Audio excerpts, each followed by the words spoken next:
রাজনীতির ময়দানে দাবার চাল উল্টে যেতে খুব বেশি সময় লাগে না। চরমোনাইয়ের পীর সাহেবরা হয়তো ভেবেছিলেন তারা একাই মাঠের নিয়ন্ত্রণ নেবেন এবং অন্যদের কোণঠাসা করে দেবেন। কিন্তু খেলার মাঝপথে এসে দেখা যাচ্ছে তাদের নিজেদের দুর্গের দেয়ালই ধসে পড়তে শুরু করেছে। মিশরের কুখ্যাত নূর পার্টির মতো কোনো ঐতিহাসিক ভুলের দিকে কি এগিয়ে যাচ্ছে চরমোনাই, নাকি এর পেছনে কাজ করছে সুদূর প্রসারী কোনো আন্তর্জাতিক চক্রান্তের নীল নকশা? ভোটের ঠিক পূর্ব মুহূর্তে কেন তাদের গুরুত্বপূর্ণ নেতারা জামায়াতে ইসলামীতে যোগ দিচ্ছেন?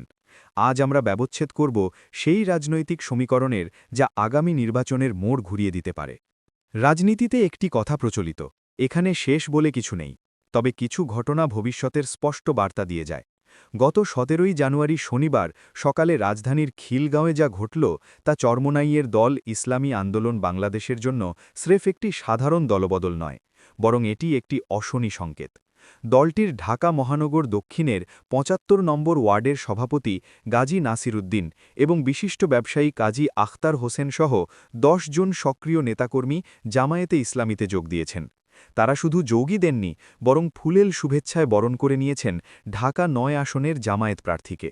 নির্বাচনের আগ মুহূর্তে এই মেরুকরণ কেন? কেন কর্মীরা হাত পাখা ছেড়ে দাড়িপাল্লার নিচে আশ্রয় খুঁজছেন? এটা কি স্রেফ দলবদল, নাকি চরমোনাইয়ের ভুল রাজনৈতিক কৌশলের বিরুদ্ধে কর্মীদের অনাস্থা?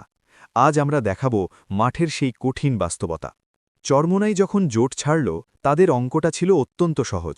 তারা মনে করেছিল তারা বেরিয়ে গেলে অন্য দলগুলোও তাদের পেছনে ছুটবে এবং জামায়াত একা হয়ে পড়বে। কিন্তু রাজনীতির হিসাব কি এতই সস্তা? মগবাজারে জামায়াতের সাম্প্রতিক বৈঠকগুলো ভিন্ন কিছুর সাক্ষ্য দিচ্ছে। জোটে থাকা অন্য কোনো ইসলামপন্থী দল চরমোনাইয়ের ডাকে সাড়া দেয়নি। কারণ রাজনীতিতে শুধু আবেগ দিয়ে পেট ভরে না, প্রয়োজন হয় বাস্তবতার। ছোট দলগুলো চরমোনাইয়ের সাথে গেলে কি পাবে? নির্বাচনের খরচ, জনবল, নাকি কেন্দ্র পাহারা দেওয়ার শক্তি? এর কোনোটিই চরমোনাই এককভাবে দিতে সক্ষম নয়। অন্যদিকে জামায়াতের সাথে থাকলে তারা আর্থিক, লজিস্টিক এবং জনবল সব ধরনের সহযোগিতা পাবে। চরমোনাইয়ের এই পরিকল্পনাটি শুরুতেই ভুল ছিল। তারা নিজেদের নেতা ভেবেছিল, কিন্তু বাস্তবে তারা বিচ্ছিন্ন হয়ে পড়েছে। এর বড় প্রমাণ ঢাকা বিশ্ববিদ্যালয়ের ডাকসু নির্বাচন।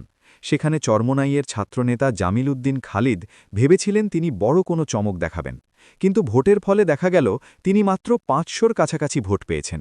তখন তিনি অভিযোগ করেছিলেন সাদিক কায়েম তার ভোট কেটে নিয়েছেন। কথাটি পুরোপুরি মিথ্যা নয়, কিন্তু এর পেছনের যুক্তিটা বুঝতে হবে। ডানপন্থী বা ধর্মপ্রাণ ভোটাররা যখন বিকল্প পায়, তখন তারা স্থানীয় ব্র্যান্ডের চেয়ে আন্তর্জাতিক পরিচিতি সম্পন্ন ব্র্যান্ড বেছে নেয়। ইসলামী ছাত্র রাজনীতিতে সেই ব্র্যান্ডটি হল শিবির। যখন শিবির প্যানেল দিল, তখন ডানপন্থী সব ভোট স্বয়ংক্রিয়ভাবে শিবিরের বাক্সে চলে গেল। জাতীয় নির্বাচনেও এর প্রতিফলন দেখা যাবে। যখন ৫-৬টি দল জামায়াতের সাথে এক হয়ে দাড়িপাল্লা নিয়ে নামবে, তখন চরমোনাইয়ের হাতপাখা সেই জনপ্রিয়তার কাছে টিকতে পারবে না।